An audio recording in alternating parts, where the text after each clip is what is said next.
ಹೋರಾಟವನ್ನು ಪ್ರಾರಂಭ ಮಾಡಿರ್ತಕ್ಕಂಥ ಈ ದಿನಗಳಲ್ಲಿ ಇವತ್ತು ಗುಲ್ಬರ್ಗದಲ್ಲಿ ಅನೇಕ ಸಂಘಟನೆಗಳು, ಮಠಾಧೀಶರುಗಳು ಮತ್ತು ಉಳಿದ ಮುಖಂಡರುಗಳು ಎಲ್ಲರೂ ಸೇರಿ ಒಂದು ಪಾದಯಾತ್ರೆ ಮತ್ತು ಧರಣಾ ಕಾರ್ಯಕ್ರಮವನ್ನ ಮಾಡತಕ್ಕಂಥ ಕೆಲಸವನ್ನ ಹಮ್ಮಿಕೊಂಡಿದ್ದಾರೆ. ಇದಕ್ಕೆ ನನಗೂ ಕೂಡ ಆಹ್ವಾನ ಬಂತು. ನಾನು ಬಹಳ ಸಂತೋಷದಿಂದ ಇವತ್ತು ಈ ಕಾರ್ಯಕ್ರಮದಲ್ಲಿ ಭಾಗಿಯಾಗ್ತಿದ್ದೇನೆ. ವಿಷಯ ಇಷ್ಟೇ, ಸರ್ಕಾರ ಅದು ಏನು ಬೇಕಾದ್ರೂ ಮಾಡ್ಕೊಂಡಿದೆ. We are very much thankful to mister Zameer Ahmed. ನಾವು ಬಹಳ ಅವರನ್ನು ಗೌರವಿಸಬೇಕು. ಯಾಕೆ ಅಂತಂದ್ರೆ ಅವರು ದೇಶಕ್ಕೆ ಮಾದರಿಯಾಗಿರ್ತಕ್ಕಂಥ ಮಂತ್ರಿ. ಇವತ್ತು ಮಲಗಿದ್ದ ಹಿಂದೂಗಳನ್ನ ಎಚ್ಚರಿಸುವ ಕೆಲಸವನ್ನ ಅವರು ಮಾಡಿದ್ರಿಂದ ಅವರಿಗೆ ಧನ್ಯವಾದಗಳನ್ನು ತಿಳಿಸಬೇಕು. ಒಂದೊಂದು ಸಾರಿ ಪ್ರಕೃತಿಯಲ್ಲಿ ನಾವು ರಾಮಾಯಣ ಮಹಾಭಾರತದಿಂದ ಹಿಡಿದು ಇವತ್ತಿನವರೆಗೂ ನೋಡಿದ್ರೆ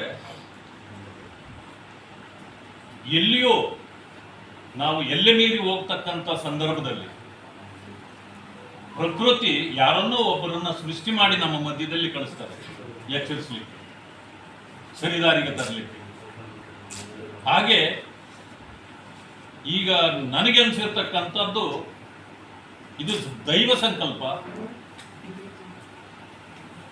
ಜಮೀರ್ ಅಹ್ಮದ್ ಅಂತವರೊಬ್ಬರನ್ನ ಭಗವಂತ ಕಳಿಸಿ ಏನು ಮುಂದೆ ಆಗಬಾರದ ಅನಾಹುತಗಳಿದೆಯೋ ಅಂಥದ್ದನ್ನು ತಪ್ಪಿಸ್ಲಿಕ್ಕೆ ನಮ್ಮೆಲ್ಲರನ್ನು ಎಚ್ಚರಿಸಿ ಆಗಿರ್ತಕ್ಕಂಥ ದೋಷಗಳನ್ನ ಸರಿಪಡಿಸ್ತಕ್ಕಂಥ ಕೆಲಸವನ್ನ ಅವರ ಮೂಲಕ ಮಾಡ್ತಿದ್ದಾರೆ ಅಂತಕ್ಕಂಥ ಒಂದು ಇದನ್ನು ನಾನು ವ್ಯಕ್ತಪಡಿಸಲಿಕ್ಕೆ ಬಯಸ್ತೇನೆ.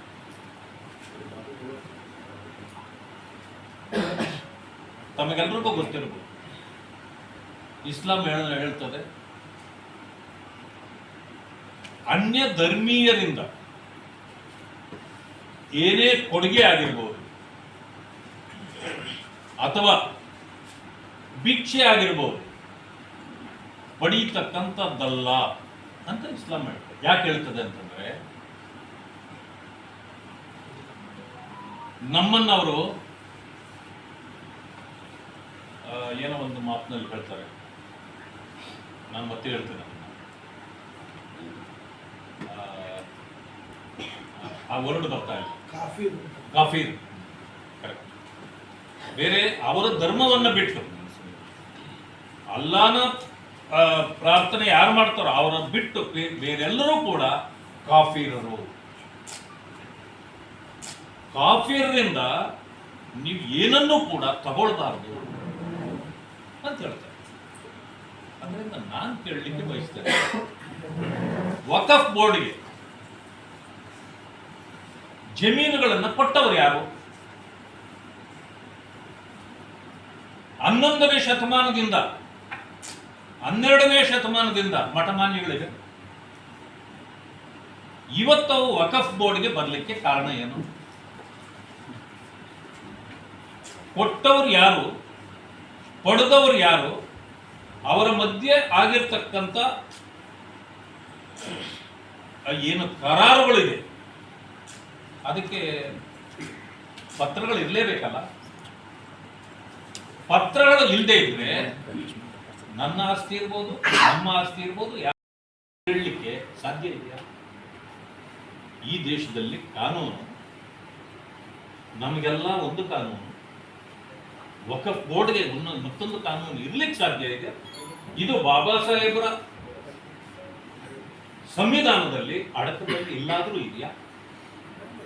ಯಾಕೆ ಇದೆಲ್ಲ ಆಗ್ತಾ ಇದೆ?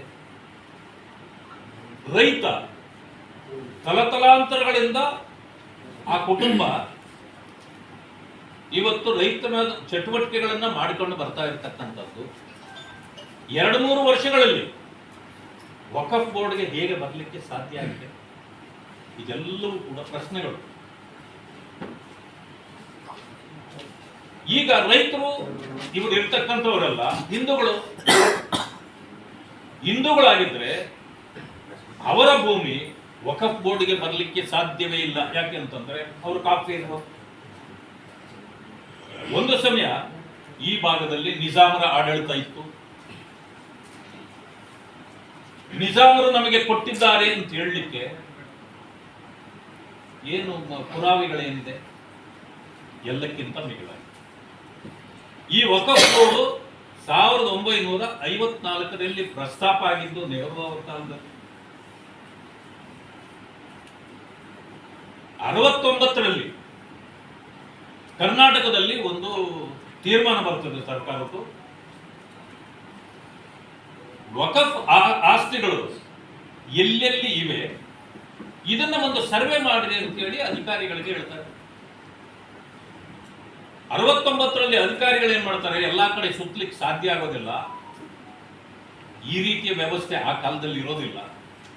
ಒಂದು ಕಡೆ ಹೋಗಿ ಕುತ್ಕೊಳ್ತಾರೆ, ಯಾರನ್ನ ಕೇಳ್ತಾರೆ, ಇಲ್ಲಿ ಎಷ್ಟು ಮಸೀದಿ ಇದೆ, ಎಷ್ಟು ದರ್ಗಾ ಇದೆ, ಈ ವಕಫ್ ಸೇರಿರೋದು ಯಾವ್ಯಾವ ಇದೆ ಅಂತ ಕೇಳ್ತಾರೆ.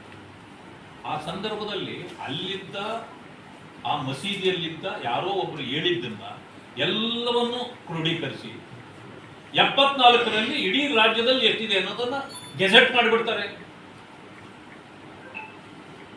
ಆ ಗೆಜೆಟ್ ಅಲ್ಲಿ ಇಲ್ಲದೆ ಇರತಕ್ಕಂಥವು ಕೂಡ ಇವತ್ತು ವಕಫ್ ಬೋರ್ಡ್ ನಲ್ಲಿದೆ. ಇದು ಆಗಿರ್ತಕ್ಕಂಥ ಅನಾಹುತಗಳು. ಆದ್ರಿಂದ ಯಾವ ರೈತರ ಜಮೀನುಗಳು ಕೂಡ ವಕಫ್ ಬಂದಿದ್ದು ಅದು ಅವರ ಸ್ವತ್ತಲ್ಲ. ಮಠಮಾನ್ಯಗಳು 11, 12ನೇ ಶತಮಾನಗಳಿಂದ ಬಂದಿರತಕ್ಕಂಥವು ಕೂಡ ಯಾರ ಸ್ವತ್ತಲ್ಲ. ಸ್ವಾತಂತ್ರ್ಯ ಬಂದ ನಂತರ 1954ರಲ್ಲಿ ಪ್ರಸ್ತಾಪ ಆದ ಈ ವಕಫ್ ಇವತ್ತಿನ ದಿವಸ 1974ರಲ್ಲಿ ಗೆಜೆಟ್ ಆಗುತ್ತೆ. ಅಲ್ಲಿವರೆಗೂ ಯಾವುದೇ ಪತ್ರಗಳು ಕೂಡ ಸರ್ಕಾರದ ಬಳಿಯೂ ಇಲ್ಲ, ವಕಫ್ ಬಳಿಯೂ ಇಲ್ಲ. ಇಲ್ಲಿಂದೀಚೆಗೆ ಗೆಜೆಟ್ ಮಾತ್ರ ಇದೆಯೇ ಹೊರತು ಈಗಲೂ ಅದಕ್ಕೆ ಯಾವುದೇ ಪುರಾವೆಗಳಿಲ್ಲ. ನಿಲ್ಲಿಸ್ಬಿಡಿ ಅಂದ್ರೆ ಅರ್ಥ ಇಲ್ಲ. ಈ ಸದ್ಯಕ್ಕೆ ಕಾರ್ಯಾಚರಣೆ ಮಾಡಬೇಡಿ ಅಷ್ಟೇ. ಆದ್ರೆ ಗೆಜೆಟ್ ಅಲ್ಲಿ ಇದೆಯಲ್ಲ, ಗೆಜೆಟ್ ಅನ್ನ ಹಿಂತೆಗೆದುಕೊಳ್ಳದೆ ಇದ್ರೆ ಇವತ್ತಲ್ಲ ಮುಂದಿನ ವರ್ಷ ಮಾಡಬಹುದು, ಇಲ್ಲ 2 ವರ್ಷ ಬಿಟ್ಟು ಮಾಡಬಹುದು. ಆದ್ರೆ ವಾಪಸ್ ತೆಗೆದುಕೊಳ್ಳದೆ ಇದ್ರೆ ಮತ್ತೆ ಈ ಗಂಡಾಂತರ ತಪ್ಪಿದ್ದಲ್ಲ, ಇದು ಮುಂದುವರಿಯುತ್ತದೆ. ಆ ಕಾರಣದಿಂದ ನಾನು ಹೇಳತಕ್ಕಂಥದ್ದು, ಇದನ್ನ ಗೆಜೆಟ್ ನ ಮೊದಲು ವಾಪಸ್ ಪಡೆಯಬೇಕು, ಅದನ್ನ ಮುಂದುವರಿಸಬಾರದು. ನಿಮಗೇನಾದ್ರೂ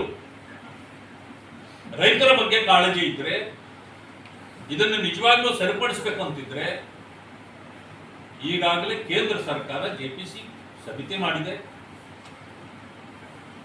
ತಕ್ಷಣ ಇದನ್ನು ಸರಿಪಡಿಸಲಿಕ್ಕೆ ಈ ಒತ್ತಿಗೆ ಕೊಟ್ಟಿರ್ತಕ್ಕಂಥ ಅಧಿಕಾರವನ್ನ ವಾಪಸ್ ಪಡೆಯಲಿಕ್ಕೆ ಮಾನ್ಯ ಮುಖ್ಯಮಂತ್ರಿಗಳು ಸರ್ಕಾರದ ಮೂಲಕ ಕ್ಯಾಬಿನೆಟ್ ಡಿಸಿಷನ್ ಮಾಡಿ ಅವರು ಕಳಿಸ್ಕೊಡ್ಬೇಕು.